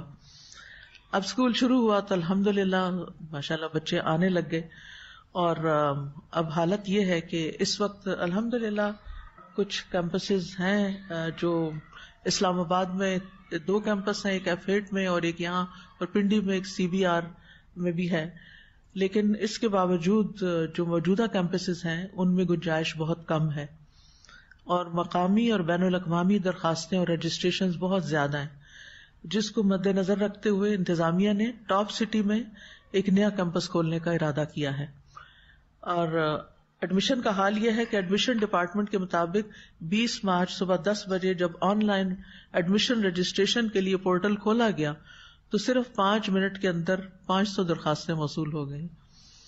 پورٹل میں کلاسز پر لاک لگنے کے باوجود ایک ہفتے کے اندر 1900 درخواستیں موصول ہو چکی۔ یہ لاک لگا ہوا ہے، وہ لیٹر آن والے ہیں، اس کی ہمارے پاس قطعاً کوئی گنجائش نہیں۔ ادارہ مجبوراً صرف 300 سے 400 بچوں تک کو ایڈمیشن دے پائے گا۔ ٹاپ سٹی میں کیمپس کی بنیاد ایک سادہ سی تقریب میں رکھی جا چکی ہے، اس میں انشاءاللہ 1700 طالب علم تعلیم حاصل کر سکیں گے۔ اس کی تکمیل کی مدت 2.5 سال ہے۔ تخمینہ لاگت جو ہے، جو اس پہ خرچ آنے والا ہے، وہ 650 ملین، تقریباً 65 کروڑ ہے، کیونکہ آپ کو معلوم ہے کہ اس وقت روپیہ جو ہے وہ بہت ڈی ویلیو ہو گیا ہے۔ اب یہ ایک بھاری پروجیکٹ ہے، اس میں ہم سب کو حصہ لینا ہے اور اپنے لیے صدقہ جاریہ کمانا ہے۔ یہ جب کیمپس بن رہا تھا ماشاءاللہ ہر بچی نے اس میں اپنا حصہ ڈالا تھا، اور پھر سیلز لگا کے، اور پھر کسی نے اپنے رشتہ داروں سے اور دوستوں سے۔ اس وقت آپ دیکھیں کہ الحمدللہ اسکول سے 195 طالب علم جو ہیں وہ قرآن حفظ کر چکے ہیں، جن میں سے طلبہ کی تعداد 120 ہے اور طالبات 75 ہیں۔ رواں سال میں تقریباً 100 طلبہ قرآن مجید حفظ بھی کر رہے ہیں۔ اسی طرح کیمبرج پروگرام ہے اس میں، جس میں سے 238 اسٹوڈینٹس جو ہیں وہ 100% ریزلٹ کے ساتھ کامیاب ہوئے ہیں۔ 2 سال سے میٹرک اسٹریم کا بھی آغاز کر دیا گیا ہے، اور اب یہ ہے کہ اس وقت چونکہ ایک نیا کیمپس بننے جا رہا ہے، جس دن میں گئی تھی اس کی اوپننگ کے لیے تو بہت سی دعائیں کی کہ اللہ سبحانہ و تعالیٰ یہاں سے ایسے افراد نکلیں کہ جو امت کی بھلائی اور بہتری کے لیے کام کرنے والے ہوں۔ یہ ہمارے لیے ایک بہترین صدقہ جاریہ کا موقع، میں آج اپنا حصہ ڈال کر آئی ہوں الحمدللہ، تاکہ آپ کو کہوں تو آپ کے دل پر بھی بات اثر کرے، اور آپ میں سے ہر ایک کچھ نہ کچھ، چاہے اپنا کچھ بیچنا ہی پڑے، یہاں پر سیلز وغیرہ لگتی رہتی ہیں، تو اسی نیت کے ساتھ کہ اللہ تعالیٰ ہمارا حصہ بھی ڈال دے۔ اس کے علاوہ فنڈ ریزنگ کے لیے یہ بکلیٹس بنائی گئی ہیں، جس میں 500 روپے کی بھی بکلیٹ ہے جو آپ مختلف لوگوں سے اکٹھا کر سکتے ہیں، 1000 کی بھی ہے اور 5000 کی بھی ہے۔ تو اب آپ کے اوپر ڈپینڈ کرتا ہے کہ آپ خود بھی، آپ کے گھر والے بھی، کیونکہ جو کچھ بھی بچے پڑھیں گے اور آگے کریں گے، تعلیم ایسی چیز ہے جو انسان کے لیے صدقہ جاریہ بنتی ہے۔ تو میں سب کو اس بات کے لیے موٹیویٹ کروں گی کہ اپنا حصہ ڈالنا نہ بھولیے اور دوسروں کو بھی موٹیویٹ کیجیے. اللہ تعالیٰ سے امید ہے کہ اللہ تعالیٰ اپنے خزانوں سے جس طرح اس کیمپس کو بنوا دیا تھا اللہ تعالیٰ اس کو بھی بنوا دے گا. جزاکم اللہ خیرا. اللہم صلی علی محمد وعلی آل محمد کما صلیت علی ابراہیم وعلی آل ابراہیم انک حمید مجید. اللہم بارک علی محمد وعلی آل محمد کما بارکت علی ابراہیم وعلی ابراہیم انک حمید مجید. ربنا آتنا فی الدنیا حسنہ وفی الآخرۃ حسنہ وقنا عذاب النار. یا رب العالمین یا ارحم الراحمین، ہم سب تیری رحمت کی فریاد کرتے ہیں. یا اللہ تو ہمیں نیکی کے کاموں کو بہترین طریقے سے کرنے والا بنا. اللہ ہمارے دلوں سے حسد اور بغض کو دور فرما دے. اللہ ہمیں قلب مطمئنہ عطا فرما. اللہ ہمیں پرسکون روح عطا فرما. اللہ ہمارے دلوں سے ہر قسم کے منفی جذبات دور کر دے اور ہمارے دلوں کو اپنے لیے خالص کر لے، ہماری نیتوں کو اپنے لیے خالص کر لے. ہمیں اپنا قرب عطا فرما. یا اللہ نیکی کا جو بھی کام شروع ہو اللہ ہمیں اس میں اپنا حصہ ڈالنے والا بنا. اللہ اپنی رحمت سے اپنے خزانوں سے اس اسکول کے پروجیکٹ کو جلد از جلد مکمل کروا تاکہ زیادہ سے زیادہ بچے علم حاصل کر سکیں. یا اللہ ہمیں دوسروں تک خیر لے جانے کی توفیق عطا فرما. یا اللہ تو اس کام میں ہماری مدد فرما. یا اللہ تو اس اسکول کی تعمیر میں ہماری مدد فرما. یا اللہ ساری امیدیں تجھی سے وابستہ ہیں. اللہ ہمارے ہاتھوں میں کچھ نہیں. یا اللہ سب کچھ تیرے ہی پاس ہے. اللہ ہم تیری رحمت کی فریاد کرتے ہیں. یا حی یا قیوم برحمتک نستغیث. یا رب العالمین تو اپنی رحمت فرما دے اور اپنی رحمت کے ساتھ ہم سب کو اس کام میں بہترین حصہ ڈالنے کی، اخلاص کے ساتھ حصہ ڈالنے کی توفیق دے جو ہمارے لیے صدقہ جاریہ بنے اور ہماری وفات کے بعد بھی ہمارے لیے اجر عظیم کا باعث بنے. ربنا تقبل منا انک انت السمیع العلیم وتب علینا انک انت التواب الرحیم. وصلی اللہ تعالی علی خیر خلقہ محمد وعلی آلہ واصحابہ واہل بیتہ اجمعین برحمتک یا ارحم الراحمین. سبحانک اللہم وبحمدک اشہد ان لا الہ الا انت استغفرک واتوب الیک. السلام علیکم ورحمۃ اللہ وبرکاتہ. وعلیکم السلام ورحمۃ اللہ وبرکاتہ.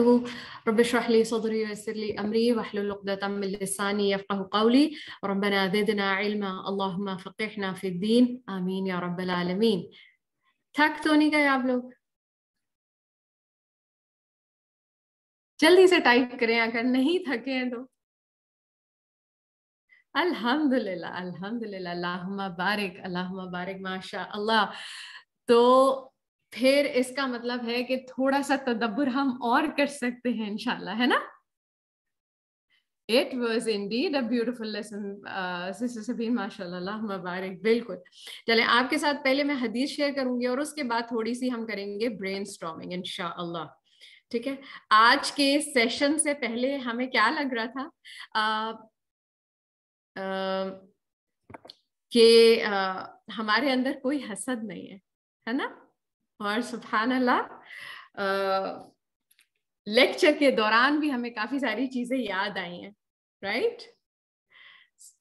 چلیں انشاءاللہ سٹارٹ کرتے ہیں. پہلے میں آپ کے ساتھ حدیث شیئر کروں گی. سبحان اللہ.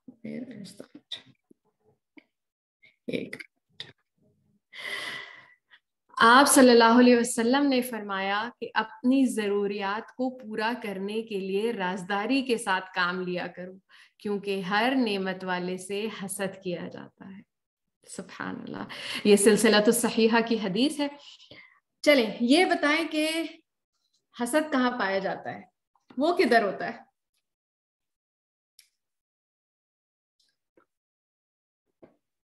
دل میں. اللہم بارک.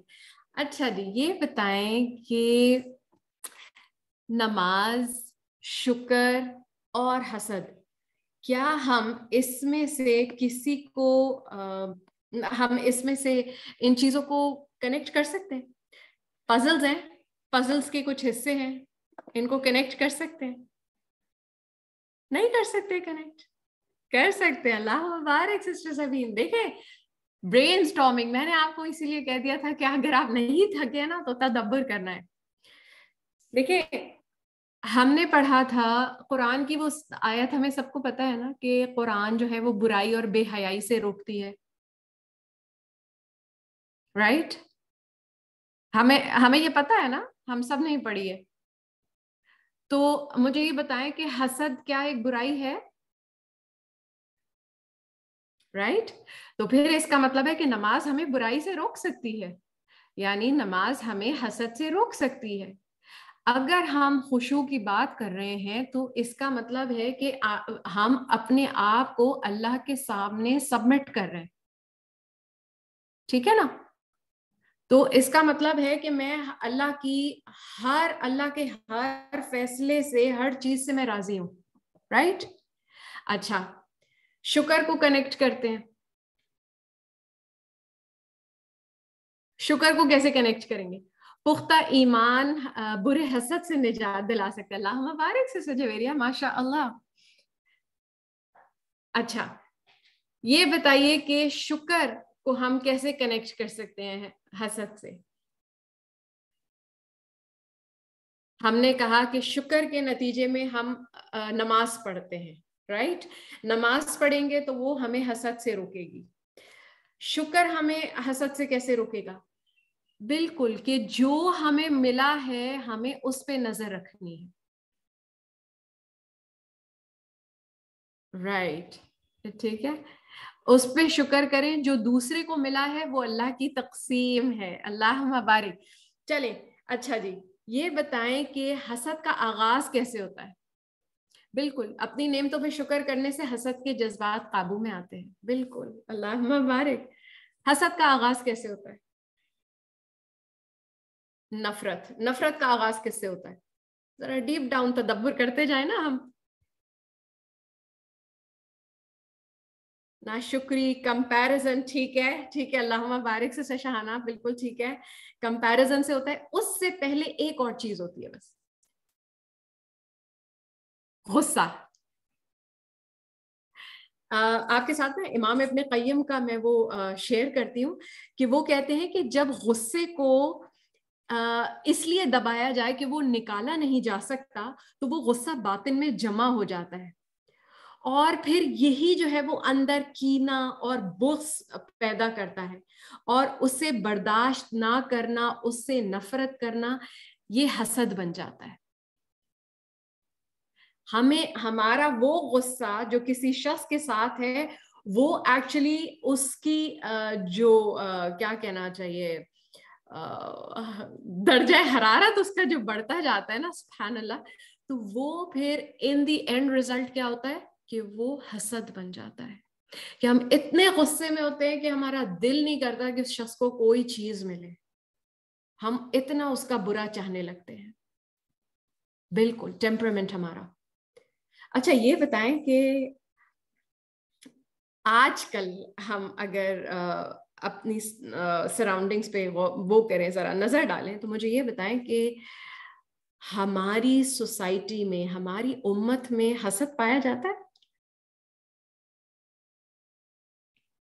بہت. اللہ مبارک. One of the reason materialism پہ حسد. ٹھیک ہے، اللہ مبارک سے ساتھیہ، بالکل ٹھیک ہے، بہت زیادہ حسد پایا جاتا ہے. ریزن کیا ہے حسد کی؟ مقابلہ. سسٹر افشا، اللہ مبارک. کمپیرزن. اچھا، اور کمپیرزن کیسے کیا جاتا ہے؟ بالکل غصے کی وجہ ہے، مگر بیسک غصہ تو ہے. ہم وہ کہتے ہیں نا ٹریگر کیا چیز کرتی ہے، چلیں اس کو ایسے لے لیتے ہیں. ورلڈلی چیزیں، ویلتھ ہو گئی، اسٹیٹس ہو گئی، مقام ہو گیا، کسی کا مرتبہ ہو گیا، آخرت کی کوئی فکر نہیں ہے، ریاکاری، نعمتوں کی نمائش، I deserve better. یہ بتائیں.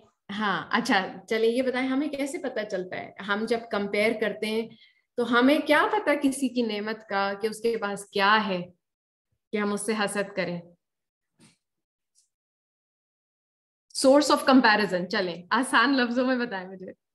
سورس آف کمپیرزن جو نظر آتا ہے اس سے شو کرتے ہیں لوگ. ٹھیک ہے، کیسے شو کرتے ہیں؟ inferiority complex, Facebook, sister Afsha, اللہ مبارک. سوشل میڈیا کے تھرو لوگ اپنے جو ہائی لائٹڈ ان کے جو مومنٹس ہیں, ٹھیک ہے, ان کو فیس بک پہ ڈالتے ہیں, رائٹ. اور اگر ہماری زندگیوں میں کوئی کمی ہے کسی قسم کی, اگر ہم کسی اسٹرگل سے گزر رہے ہیں, تو وہ پوسٹ اٹھا کر کے لگتی ہے دل پہ, رائٹ. کسی نے اپنے بچے کی وہ ڈالی, کوئی اچیومنٹ ڈالی, کچھ بھی ڈالا, رائٹ. ہم اپنے بچے کے ساتھ اسٹرگل کر رہے ہیں کہ وہ پڑھائی میں بالکل دل نہیں لگا رہا, آئے گا حسد, بالکل. تو یہ چیز جو ہے نا کہ کمپیرزن جو ہے نا وہ ایکچولی اٹس دا ٹریگر جو کہ ایک دم سے ہمارے اس ٹریگر کرتا ہے, اور پھر ہم بالکل غلط راستوں پہ نکل جاتے ہیں. ہم ناشکری کرنے لگتے ہیں, ہم اللہ کی تقسیم پہ راضی نہیں ہوتے, ہمارے اندر غصہ آتا ہے کہ میرے ساتھ ایسا کیوں ہے, میں اپنی اولاد پہ اتنی توجہ دے رہی ہوں, میں نے کیا کمی کی ہے, رائٹ. اور پھر یہ آگے بڑھتا چلا جاتا ہے, سبحان اللہ. اچھا چلیں, اب جب مجھے یہ بتائیں کہ نیک لوگ کس چیز میں حسد کرتے ہیں. نیک لوگ کرتے ہیں, چلیں پہلے تو یہ بتائیں نیک لوگ حسد کرتے ہیں. چلیں الحمدللہ, علم پہ حسد, اللہم بارک. اور جی نیکیوں پر, بالکل ماشاء اللہ, نیکی پر, صدقے پر, عبادت پر. اچھا یہ اس کو تھوڑا سا نا الیبریٹ کریں. دیکھیں اگر کوئی نیکی کر رہا ہے, صدقہ کر رہا ہے, تو میں اگر اس کو کہہ رہی ہوں یار یہ اتنا مطلب میری دوست اتنا صدقہ کر رہی ہے, یا میری دوست اتنا قرآن حفظ کر رہی ہے, تو مجھے بھی کرنا ہے, تو یہ حسد ہوگا. رشک کر سکتے ہیں, یہ رشک ہے تو یہ جائز ہے. مگر اگر میری دوست کوئی بہت اچھا نیکی کا کام کر رہی ہے, اس کو اپرچونٹی ملتی ہے, توفیق ملتی ہے کہ وہ کلاسز لیتی ہے اور مجھے نہیں ملتی, اور میں یہ سوچوں کہ اللہ کرے یہ بھی نہ کرے, اس سے چھٹ جائے, اور میں اس کو روکنے کی کوشش کروں, کیا یہ حسد ہے؟ بالکل, اللہم بارک. بالکل. دیکھیں نیکیوں میں فاستبقوا الخیرات کا تو اللہ نے ہمیں حکم دیا نا کہ ہم نے نیکیوں میں دوڑ لگانی ہے. کوئی اور کر رہا ہے تو مجھے بھی دیکھ کے کوئی مجھے موٹیویشن مل رہی ہے اور میں نیکی کرنے لگتی ہوں, یہ رشک ہے, یہ پسندیدہ ہے. مگر اگر میں سوچوں کہ اس سے وہ نیکی کی اپرچونٹی ختم ہو جائے, یا میں نظر لگا دوں, واو تم تو یہ بھی کر رہی ہو, تم تو یہ بھی کر رہی ہو, تمہارے پاس آخر ٹائم کیسے مل جاتا ہے تمہیں اتنا سب کچھ کرنے کے لیے, تو کیا یہ حسد کی قسم ہے؟ رائٹ. تو کیا کرنا چاہیے ہمیں؟ ہم نے لاسٹ ٹائم ایک چیز پڑھی تھی, اگر آپ کو یاد ہے, نیکی کر کے اللہ کے قریب ہونا ہے تو یہ حسد نہیں ہے. بالکل بالکل, اللہ مبارک سسٹر سروش. بالکل دعا کریں کہ اللہ سبحانہ تعالیٰ توفیق دیں, اور یہ تو اپنے لیے میں نے دعا کر لی, اور کیا کرنا ہے, میں نے کوشش بھی کرنی ہے, ٹھیک ہے, یہ بھی میرے لیے ہے. سنبھال کے تعریف کریں, ٹھیک ہے, اپنی مسٹیک سے لرن کریں, محنت کریں. چلے میں آپ کے ساتھ شیئر کر دیتی ہوں, اگلے کو برکت کی دعا دیں کہ اللہ سبحانہ تعالیٰ نے جو آپ کو توفیق دی ہے, اللہ سبحانہ تعالیٰ اس پہ آپ کو ثابت قدم رکھیں. اس امید کے ساتھ میں دعا کروں, کیونکہ مجھے پتا ہے کہ جو دعا میں اپنے بھائی کے لیے کر رہی ہوں, فرشتے میرے لیے وہی دعا کر رہے ہیں نا, رائٹ. تو ہم نے اگلے کو برکت کی دعا دینی ہے, اور اپنے لیے اللہم انی اسألک من فضلک العظیم. ٹھیک ہے, انشاءاللہ. اب میں نے آپ کے لیے جو ہے وہ تھوڑا سا کوئز ریڈی کیا تھا, تو کوئکلی اگر ہم اس کو 2 منٹ میں کر سکیں تو دیٹ وڈ بی گریٹ, کیونکہ میں چاہ رہی تھی کہ ہم تھوڑا سا پریکٹیکل ٹپس پہ اگر دیکھیں نا کہ کرنٹ سچویشنز میں ہم کیسے کرتے ہیں, تو وہ زیادہ امپورٹنٹ ہے. ٹھیک ہے نا. تو یہ بتائیں حسد کی 2 اقسام کون سی ہیں؟ مذموم اور محمود. اللہ مبارک, بالکل ٹھیک ہے. اس کو ہم مجازی حسد اور حقیقی حسد بھی کہہ سکتے ہیں. ٹھیک, اچھا. اس کے بعد یہ بتائیے کہ حسد اور رشک میں کیا فرق ہے؟ اوہ, جواب چھپا دیتی ہوں. حسد اور رشک, حسد کیا ہے؟ نعمت چھن جائے. بالکل, اللہم بارک. یہ چیز جو ہے نا, یہ ہے ہائی لائٹ حسد کا, ٹھیک ہے نا. اور رشک, رشک کیا ہے؟ کہ مجھے بھی مل جائے. بالکل ٹھیک ہے سسٹر شیلا, اللہم بارک. آپ نہیں چاہتے کہ اس اگلے سے وہ نعمت چھن جائے, بلکہ آپ چاہتے ہیں کہ آپ کو بھی یہ نعمت مل جائے. ٹھیک ہے, تو یہ پسندیدہ ہے. اچھا, یہ بتائیں کہ کن دو لوگوں پہ رشک کرنا جائز ہے؟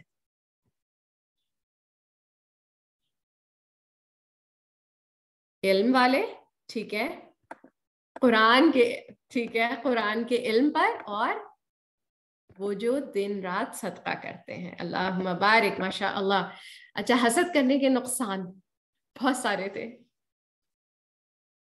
سب سے زیادہ جو مجھے اسٹرانگ وہ لگا نا, کہ سبحان اللہ, انسان جو ہے وہ ارتداد تک چلا جاتا ہے, مطلب لٹرلی دین سے نکل جاتا ہے, کہ اسے کسی چیز کا ہوش ہی نہیں رہتا.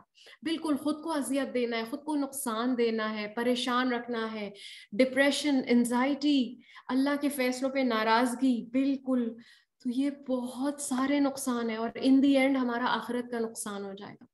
چلیں, بچاؤ کے طریقے, کیسے بچوں حسد سے؟ ویسے تو ابھی ہم نے پریکٹیکل بات بھی کی کہ تھوڑا سوشل میڈیا پہ ہم نے کم جانا ہے, اور ہم نے کمپیریزن نہیں کرنی ہے, دعا کرنی ہے, ذکر کرنا ہے, ایمان پہ کام کرنا ہے, تقوی حاصل کرنا ہے, اور نصیحت لینی ہے, اللہ کے لیے خالص ہونا ہے. ٹھیک ہے, انشاءاللہ. اچھا, یہ بتائیں, حسد نظر بد لگنے کی وجہ بن سکتا ہے؟ کیا میں نظر لگا سکتی ہوں؟ بالکل بالکل, الحمدللہ. تو وہی والی بات کہ حسد جو ہے وہ نظر تو لگا سکتا ہے, تو اگلے کو ہم نے کیا کرنا ہے؟ برکت کی دعا دینی ہے, اور اپنے لیے دعا کرنی ہے. اللہم انی اسألک من فضلک ورحمتک فإنہ لا یملکها الا انت. اے اللہ, میں تجھ سے تیری رحمت اور فضل کا سوال کرتا ہوں, بے شک سوائے تیرے ان دونوں رحمت اور فضل پر کسی اور کا اختیار نہیں. اللہ سبحانہ تعالیٰ سے. آپ لوگوں کو میری آواز نہیں آ رہی؟ آ رہی ہے, الحمدللہ. آئی تھنک سسٹر سبین آپ کا ہی تھوڑا سا ایشو ہے.